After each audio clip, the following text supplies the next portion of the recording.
5 other, others, and the other. Other and others as determiner and pronoun.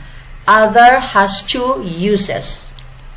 One as a determiner, two as a pronoun. As a determiner, other means additional or extra. Example, what other articles written by Matthew Arnold have you read? Additional or extra.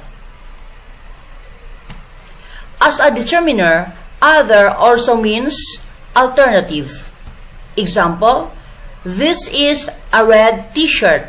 Show me in other colors. Alternative.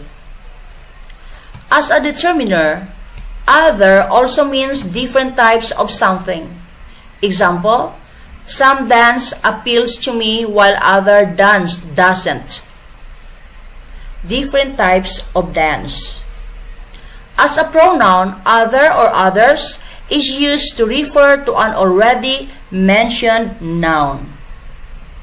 Example, 3 boys have participated in today's competition, and others are expected to take part in tomorrow's.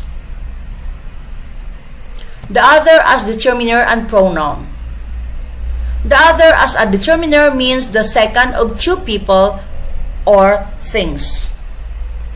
Example, this book is new and the other one on the table is old. The other as a determiner also means the opposite side of. Example, my office is at the other side of the road.